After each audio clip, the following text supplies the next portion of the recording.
Algunha vez te preguntaches quen foi a primeira directora galega de cinema?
Pilar Sueiro foi a primeira galega en dirixir un filme, pero non era iso o que eu buscaba. Galego pasaba para min necesariamente pola lingua, máis alá do complemento circunstancial de lugar. Me convertiré en una supermujer capaz de transformarse en la que tú necesites en cada momento. Seré tu compañera, tu secretaria, tu amante, tu heroína, tu puta. Pero por lo que más quieras, Hugo, vuelve a casa. Quería saber quen foi a primeira en dirixir un filme en galego. Quería desenterrar a historia das pioneiras, atopar a nosa Alice Guy.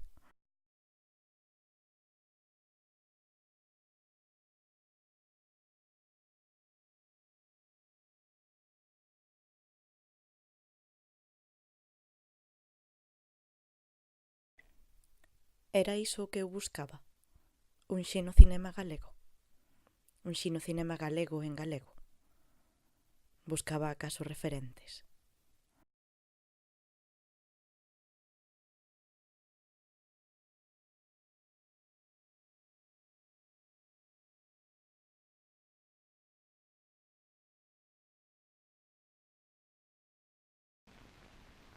Atóponos, por primeira vez, na Galicia finisterra de Carlos Velo.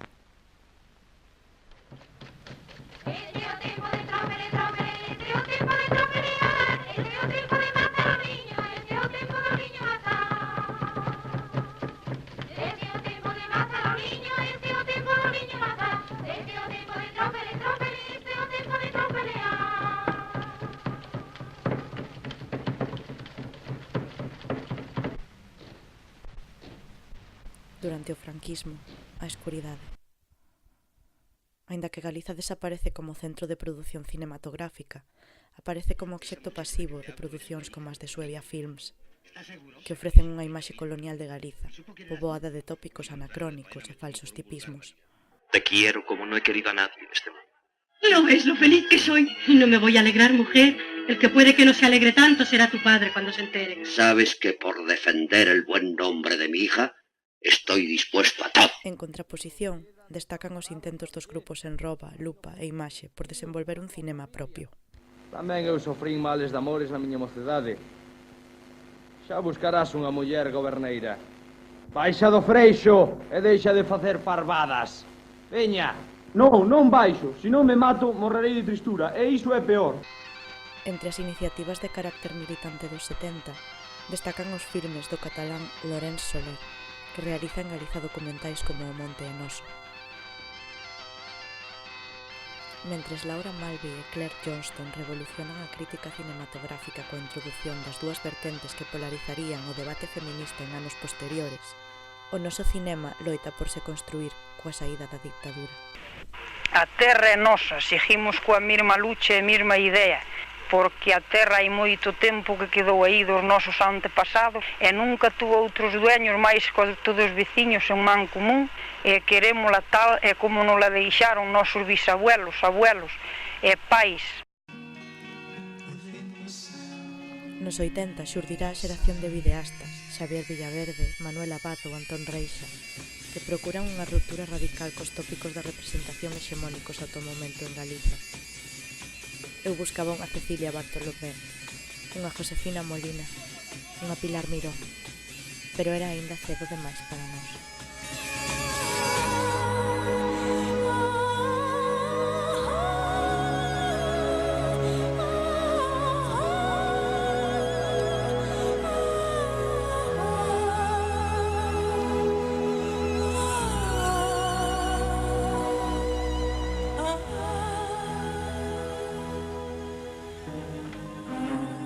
É que non vais!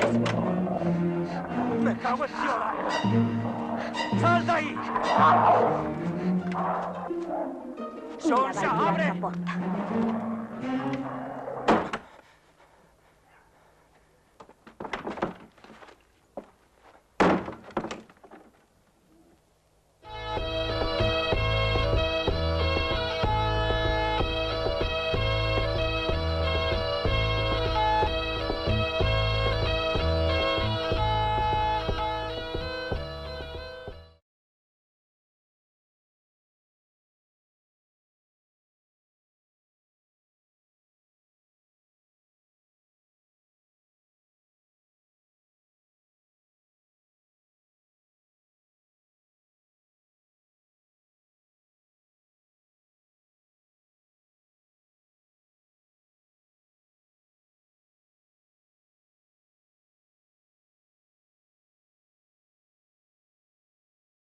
Aos 20 anos todas soñamos co príncipe da Cincenta. O que se fan os 40, o noso conto favorito é o da Bela Dormente. Nesta época, a muller que aparece no cinema comercial coincide aínda coa dun obxecto construído para a ollada masculina, mesmo cando aparece como protagonista ou orientada a un público feminino. Estou desaparecendo. Non me ven. Non teñas medo, Luísa. Maquíllate. Actúa. Chegou o momento de demostrar que existes. Vou seducilo. Non che vai facer nin caso. Nunca se sabe. Aínda que cada vez máis, e adaptándose á propia posición social da muller na sociedade, pódese recoñecer unha muller na pantalla. Aquí no te agarras, señorita. La primera cagada te vas a la puteca. Pero está unha muller, hostia. Malia que se produce un incremento de mulleres realizadoras co novo século, dende a existencia dos premios Mestre Mateo, contando as categorías de mellor filme e mellor director, sempre en masculino, a presenza feminina é extremadamente reducida. Só un filme con dirección feminina gañou dende 2002. Se tivesse estudado, gostaria de ser farmacéutica ou florista. Ter unha floristería. Pero me gusta a vida del feriado. Todas as mulleres desta minha geração éramos todas lutadoras. Será tal vez no documental e as súas fronteiras, onde elas atopen un oco. Tinha 8 meses, o meu filho, cando o meu marido foi para a França. E fiquei aquí sozinha, mas fiquei a trabalhar, non fiquei á boa vida. Margarita Ledo e María Ruido serán dúas referentes que abren camiño a unha xeración de novas creadoras. Si falamos de cinema galego e si falamos de novo cinema galego, estamos falando de algo moi periférico dentro da periferia, e se falamos das mulleres falamos aínda dunha periferia maior. É dicir, invisibles dentro do prácticamente invisible.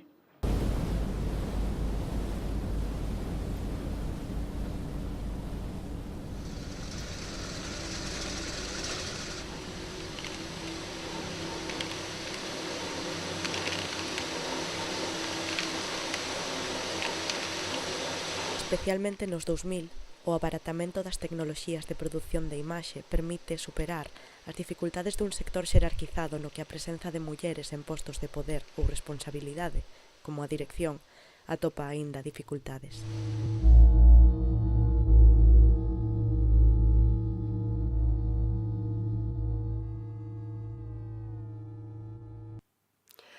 Pero tamén foi unha moza que, cando escribiu o seu primeiro guión, dese guión o profesor dixo: como sodes as mulleres que sempre elixides protagonistas masculinos? Porque aquela moza pensaba, sen querelo, que a mellor voz para facerse escoitar era a voz dun home. E aquilo bateu con forza no centro dese universo de clips de Playmobil, de tenis amarelos, de disfraces de mar, colapsando nos vellos problemas de sempre. E aquela moza comprendeu o moito que quedaba por dicir, por falar, por berrar, para recuperar a súa voz. A nosa voz. A miña voz.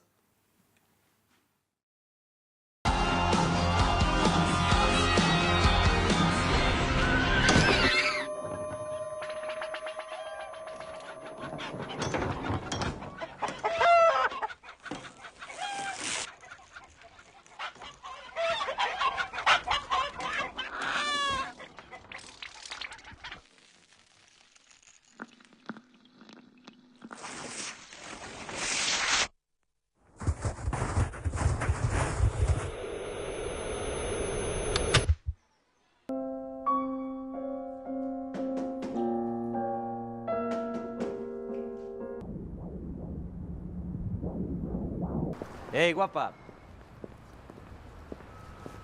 Queres tomar un café comigo? E vos, cando estades nun momento así, pensades concretamente na agresión? Ou sexa, pensades en que pode pasar, non de xeito abstracto, de me poden agredir. Realmente imaxinas a agresión no teu corpo? Ou como te defenderías dela, ou que farías?